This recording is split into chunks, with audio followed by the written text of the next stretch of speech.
c'est un film qui nous a pris, on va dire, en termes de fabrication, une huitaine d'années, hein, entre 8 et 9 ans, en termes de pour fabriquer ce film. Et je parle l'écriture, je parle la recherche de financement, je parle aussi du tournage en lui-même, et puis de la post-production, et puis de la sortie du film. 8 ans.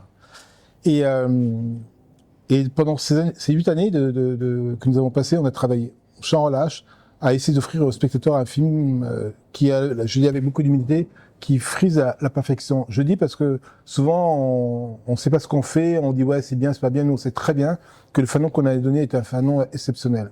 Vous le sentez quand vous faites quelque chose de bien, vous faites pas semblant, vous dites pas. Quand c'est pas bien, on fait pas. Donc pour nous quand on fait, c'est que c'est très bien. Voilà. Ça c'est vraiment le leitmotiv que j'ai avec Sébastien et puis avec les équipes avec qui je travaille sur mes films. Il y a rien du tout de hasardeux, de non préparé ou de non factuel quoi. La seule chose qui me permet d'être un auteur, c'est que je laisse parler mes comédiens avec leur émotion. Je les bride pas. C'est la seule matière sur laquelle j'ai pas d'agissement, c'est que mes comédiens ont leur talent et je les laisse s'exprimer. S'il y a des moments d'improvisation, ils se sentent bien dedans, je peux les dire, ok, on y va, quoi. Et le reste du temps, c'est une machine de guerre. C'est une machine de guerre au sens que tout est préparé, tout est, que ce soit la lumière, la déco, les costumes, les pavés qu'il y a sur le sol. On va pas les compter pour dire, voilà, il y en avait, on en veut 21. Mais en tout cas, on fait attention à tout, quoi. Et aux couleurs, à tout ce qui rentre dans un cadre. Et, j'ai travaillé comme ça sur Fanon. Sur Fanon, en choisissant avec mon co-scénariste Philippe Bernard, j'ai choisi d'une façon très précise tous les textes qu'il y avait dedans, tous les moments qu'on voulait parler. Parce qu'on savait que dans un schéma cinématographique, il fallait trouver des choses qui sont fortes, qui ont du sens et qui ne sont pas un rabâche de ce qu'on pouvait connaître. Et aussi d'avoir un côté très innovant. Donc on a vraiment fait un choix, je veux dire, presque salutaire pour que la parole de Fanon dans ce film contribue aussi puissamment que l'ont permis ses livres à permettre à quelqu'un comme moi de mieux se sentir et d'être armé pour demain, à la fois sur ma psyché et puis sur l'aventure que j'ai envie d'avoir.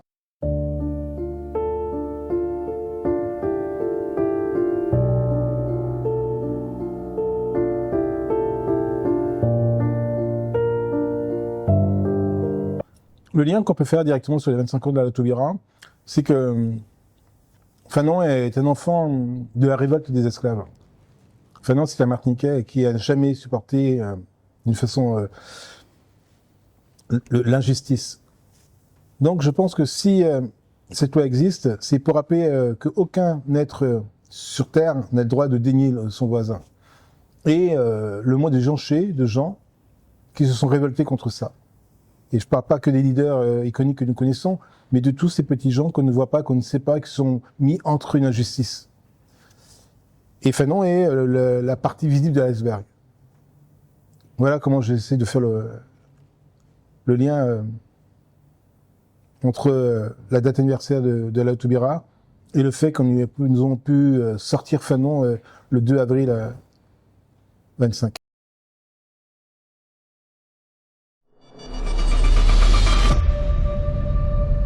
Le langage du colon, quand il parle du colonisé, est un langage zoologique. On fait allusion à la puanteur, au pullulement, au grouillement, aux gesticulations.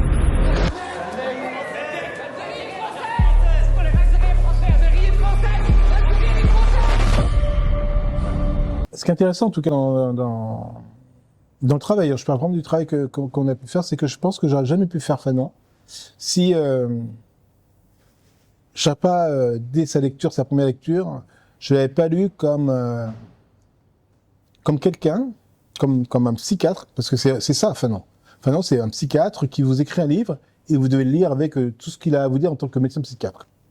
Donc moi, quand je lis Fanon, j'ai 17 ans, c'est que je sais que je suis dans une errance psyché décoloniale et que toutes les claques raciales que je reçois, pour moi, elles sont illégitimes, car je ne les mérite même pas. Donc forcément, entre la révolte physique, brutale, et entre guillemets, on aurait dit entre temps armé, Fanon me permet de m'armer intellectuellement, d'armer ma psyché, de pas réagir ou à la fois de s'autodétruire, parce qu'à partir du moment que tu fais violence, quelque part tu t'autodétruis. Donc moi, je m'arme pour être prêt avec ma psyché. C'est-à-dire une confiance sans borne de ce que j'ai à faire, une confiance sans borne de ce que je suis en tant qu'individu, et une confiance sans borne dans ma communauté. Et quand je pars dans l'envie de devenir réalisateur, je sais que Fanon, c'est pas un livre c'est quelque chose que j'ai digéré, que j'ai ingéré et que j'ai besoin, et qu'à tout moment, je peux appuyer sur le bouton, il me donne la solution. Donc tout ce que j'ai fait dans ces mains, sa colonne vertébrale, de sa philosophie en tout cas, de sa sous-lecture, c'est ce que j'ai lu en particulier sur les 2 livres de Fanon, Peau Masque Blanc et Des de la Terre.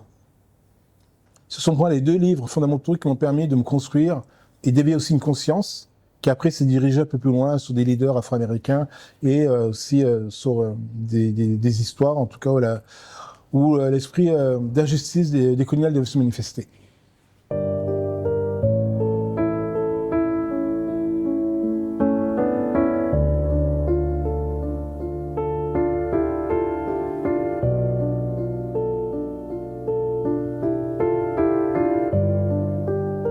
Comme réalisateur, la caméra, c'est l'essentiel. Pourquoi c'est essentiel? Parce qu'en fait, c'est comme si vous êtes un guitariste et vous ne savez pas jouer de la guitare. Vous allez vous allez jouer ce qu'on vous a appris, mais vous n'allez pas avoir d'intention personnelle. Ben, c'est comme ça qu'il faut voir un réalisateur. C'est que lui, son instrument, au-delà de tout ce qui est satellitaire, hein, je parle du son, je parle des décors, des costumes, mais son instrument principal, avant même, je pense, le rapport privilégié avec les comédiens, c'est sa caméra. C'est ça qui va rentrer, c'est avec cet élément technique, mathématique, qui parle à son spectateur. Où il la place, de la façon dont il la place, quels sont les objectifs qu'il met dessus, l'orientation de la lumière, qu'est-ce qui rentre dedans, dans le cadre, qui rentre pas, qui est en arrière-plan, qui est au premier plan. Toutes ces choses-là, c'est la caméra qui le transmet. Et si dans votre tête, vous n'avez pas le cadre de la caméra, à chaque fois que vous tournez, ben finalement, il y a des choses qui rentrent et qui sortent et ils n'ont pas de valeur. Donc, quand moi je travaille, j'ai dans ma tête, je crois que même je l'ai tout le temps, constamment, je l'ai même à l'instant où je vous parle, un cadre dans ma tête qui fixe ce que j'aime voir. Il y a des choses que je vois sur les côtés, mais principalement, je suis concentré sur ce cadre-là. Et tout ce qui est à côté peut venir, peut arriver, je peux l'éviter, mais je suis principalement dans cet objectif-là. Et ben c'est ça. Et après, cette caméra-là, elle se met à parler, mais elle parle pas au spectateur. Elle parle à tout ce qu'il y a autour d'elle, tout ce qu'elle veut voir, tout ce qu'elle veut sentir. Et j'abalade selon l'intérêt. Si je veux qu'elle soit plus précise là, je l'arrête. Si je veux que ce soit encore plus profond, ben je raccourcis le plan. Si au contraire je veux avoir un angle particulier, ces caméras c'est comme une sorte dans une musicalité, c'est la ligne de basse. Si vous prenez une musique, vous écoutez la basse et elle est là, elle tape la plus forte. Chaque fois que la basse arrive, ça fait blablabla. C'est pas la batterie, c'est pas une rythmique, hein. C'est vraiment la caméra, c'est l'article maître. C'est l'article maître du cinéma. Et derrière ça, il y a un talent qui tient cette caméra, qui est le chef opérateur. Et là, c'est un talent parce que c'est lui qui va vous permettre, dans un langage très technique, traduire votre langage artistique. Donc c'est quelqu'un qui a aussi cette maîtrise-là. C'est pas un compagnon, c'est vraiment, ce que je dirais, un bras prolongé de votre pensée artistique. Changer la nature des Nord-Africains. Votre réputation a dépassé les murs de l'hôpital. Trouble du comportement, stéréotypie verbale. On ne va pas changer un siècle de domination en quelques mois. Je n'ai pas cette prétention. C'est un homme seul, Fanon. Si vous défendez des Algériens, ils vont faire un dossier contre vous. Légèrement compliqué, c'est que Fanon, c'est un homme très complexe. Et je me suis jamais permis de le résumer dans des courtes phrases. Je me suis jamais dit je sais que non. Fanon était tellement quelqu'un qui avait une puissance physique et intellectuelle que je crois qu'on n'a pas encore fini de le définir. C'est un peu comme un autre personnage que j'aime beaucoup, qui a rien à voir évidemment, qui est Bruce Lee. Ce sont des personnages d'où on explore encore leur pensée, leur philosophie, l'impact qu'ils ont eu sur ce monde. Et Fanon, pour moi, c'est ça. C'est que maintenant, on mesure l'impact qu'il a sur ce monde. Donc on est au début. On est vraiment au début de mieux comprendre tout ce qu'il nous a livré. Donc pour moi, je suis très gêné de le raccourcir et vraiment, je préfère vraiment que chacun le découvre et se l'accapare du mieux possible.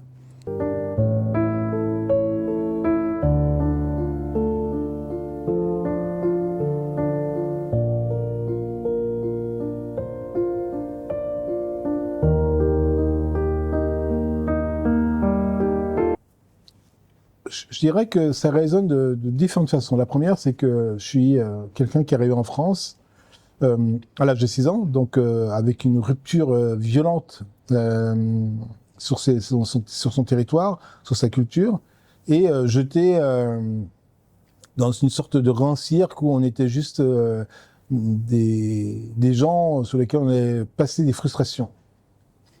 Et quand je dis ça, c'est que j'imagine combien à chaque fois nous compatriotes, on a dû serrer les dents ou à la fois au contraire mordre pour qu'on puisse se faire respecter. Et cette phrase, elle veut dire deux choses pour moi. Elle veut dire la première chose, c'est que malgré tout ce que nous avons enduré ensemble, communément, dans le même bateau, on a le droit aujourd'hui d'avoir le droit à la numérisation, quoi. Ne pas être un numéro, mais être dépendant de l'autre. Ne pas être tout le temps attaché à la chaîne qui nous relie. C'est qu'on a le droit de dire, d'exprimer individuellement ce qu'on ressent. Nous ne sommes pas une sorte de photocopie de nous-mêmes. On a le droit, en tant qu'individu, être ce qu'on nous a renié. Nous sommes des êtres humains. Donc, même s'ils ont essayé pendant plus de 400 ans à renier notre humanité, on a le droit d'être un être humain avec tout ce qu'il y a de plus personnel en nous. Et cette phrase, elle veut dire ça. C'est tout ce que vous êtes de plus commun, de plus humain, il faut montrer parce que c'est comme ça que vous vous détachez de la masse dans laquelle on veut toujours vous raccorder. On a besoin d'interroger et de lutte contre le terrorisme. Vous confondez la médecine avec la révolution.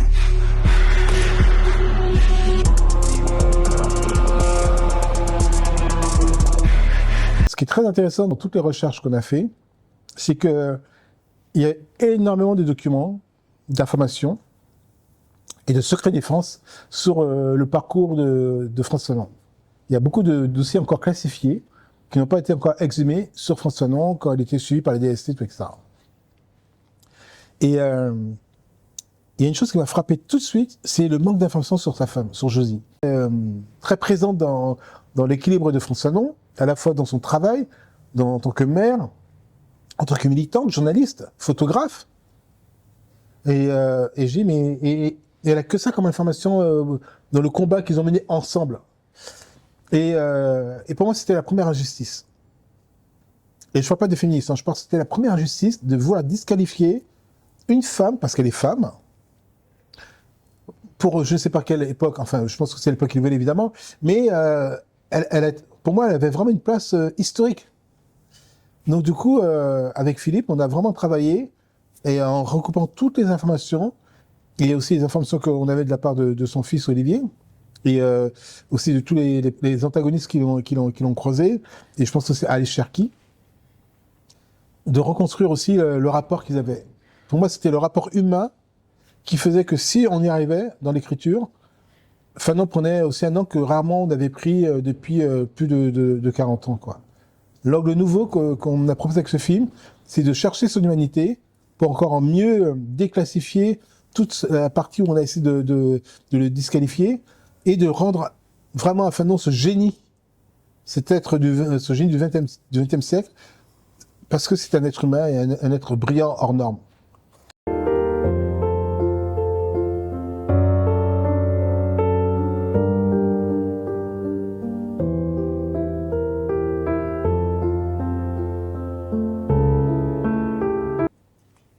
Alors, moi, je prendrais vraiment cette question comme du côté spirituel. Parce que, évidemment, on sait très bien qu'il y a une modernité qui fait que les matériaux, les inventions font qu'un temps change, quoi. Les temps changent. Mais il y a une chose qui est inchangeable, c'est la spiritualité. C'est ce qu'on a en nous-mêmes, ce qu'on transporte en tant qu'âme, quoi. L'âme ne se fait pas moderniser. On s'est modernisé dans la façon de parler, d'être et de recevoir la modernité. Mais spirituellement, nous sommes toujours les mêmes depuis notre naissance sur Terre. Et moi, quand je suis rentré à Blida, à l'hôpital de François Fanon, qui s'appelle aujourd'hui François Fanon, et à l'époque s'appelait hôpital de Blida de Joinville, je dirais que rien n'a changé. Je dirais que rien n'a changé, car spirituellement, il y a autant d'âmes qui volent, autant d'âmes qui sont fêlées, au sens brisure, autant d'âmes qui créent le désespoir, autant d'âmes isolées, autant d'âmes perdues des fois dans des dans des chemins dans lesquels on a fait un mauvais tracé, on leur a fait un mauvais tracé. Il y a toujours ces âmes-là dans l'hôpital de Blida. Et ces âmes-là sont soignées par des gens qui ont la compétence de France Fanon. Donc dans ça n'a pas changé. Il y a toujours des gens qui viennent sauver, et réparer, cicatriser et permettre que la souffrance soit moins dure sur la psyché, ces psychiatres et ces accompagnants. Donc j'ai retrouvé quelque chose qui m'a beaucoup inspiré, qui était l'authenticité du lieu, avec des personnages vrais. Et je crois que c'est là où je me suis vraiment beaucoup nourri pour construire mes personnages malades dans l'hôpital. C'est sur eux que j'ai pu donner à chaque malade qu'elle a entouré Fanon dans le film, quelque chose qui doit être vrai. Et vraiment, Alexandre était super là-dessus, parce que à chaque fois qu'il venait sur le tournage, il était Fanon, donc il leur parlait comme un docteur parle à un malade. Et il jouait le rôle.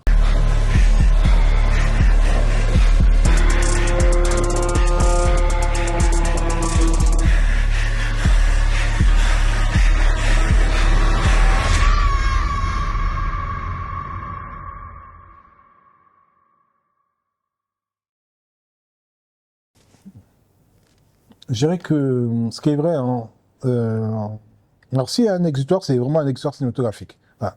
Parce que c'est vrai que dans le cinéma, clairement, on est aussi dans un challenge. Chaque film doit porter une force supplémentaire du dernier film. Donc je sais qu'en m'attaquant à Fanon, d'un point de vue cinématographique, c'était hyper casse-gueule. Je sais qu'en faisant Fanon, le monde entier nous regardait. Je sais qu'en faisant Fanon, j'avais pas le droit à tous les niveaux de brader ou d'échouer. Et je pense pas que ce soit la prétention qui nous a unis avec Sébastien d'aller faire Fanon, mais c'est comme s'il y avait... C'était le moment. C'était le moment d'y aller. C'était le moment de pouvoir le faire de la meilleure des façons, avec une grande maturité, avec ça allait engager en responsabilité de production pour Sébastien.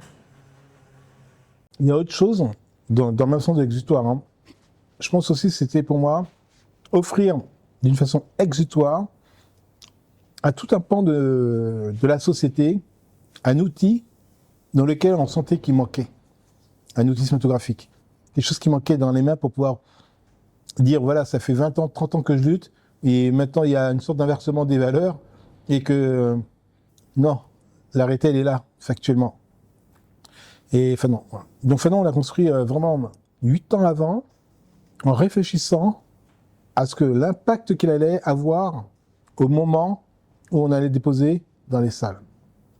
Et j'ai pas que c'est hasardeux au Préfétique qu'il y a eu tous les conflits qui se sont déclenchés, qui ont fait que la part de Fanon et son anniversaire ont démultiplié sa valeur. Je pense que Fanon, il arrivera à chaque fois au bon moment. À chaque fois qu'on aura besoin de lui, il répondra présent. Si France Fanon était en face de moi aujourd'hui, qu'est-ce que je dirais ? Je crois que... déjà, clairement... vous savez, le fait d'avoir travaillé sur lui aussi longtemps, sans être un grand spécialiste, le fait d'avoir côtoyé celui qu'il a interprété, donc parfois je me mettais en mode pause et je regardais si Fanon était vraiment Fanon, mais je peux dire que parfois, c'est un personnage qui ne me quitte pas. Et que le travail que vous avez fait sur la psyché, sur aussi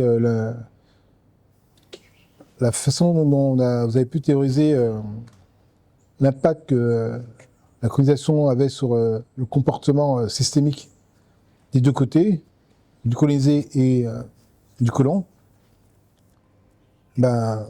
ce que vous avez fait, c'est impressionnant parce qu'on y est encore aujourd'hui. Alors je me dis, mais comment vous avez fait pour trouver avec autant de précision le remède pour réparer les êtres qui s'acharnent à se faire du mal. Mon mantra, c'est d'aimer d'une façon inconditionnelle la liberté. Et je pense que cette liberté poétique. Alors, je pense à la liberté de marcher dans les rues de Paris les mains dans les poches, d'habiter à Abidjan et d'écouter de la musique soul toute la journée, de vivre en Guadeloupe avec toute ma famille, de croiser des gens à travers des aéroports, de discuter avec des gens que je connais pas. C'est la liberté d'avoir le choix c'est la liberté de se sentir partout dans le monde avec quelqu'un avec qui vous allez pouvoir échanger et découvrir un truc. Y a-t-il un nouveau film en projet? On est obligé, non? Si Fanon a marché, c'est que la porte est ouverte. En tout cas, elle est un peu plus ouverte. Donc, on va pas s'arrêter là. On a encore des très belles choses et très fortes à raconter. Donc, c'est sûr que les spectateurs qui nous ont fait confiance sur ce film-là, on va leur donner encore plus d'amour dans le cinéma. Ben moi, je vous remercie. C'était un très bel endroit. Et c'est bien parce que maintenant, on peut compter sur des partenaires pour faire des choses intéressantes. Avant, à mon époque, on tournait dans le métro parce que personne ne voulait nous recevoir ou dans un coin de jardin parce qu'il n'y avait pas de décor. Là, maintenant, aujourd'hui, on nous reçoit et non, c'est bravo à eux.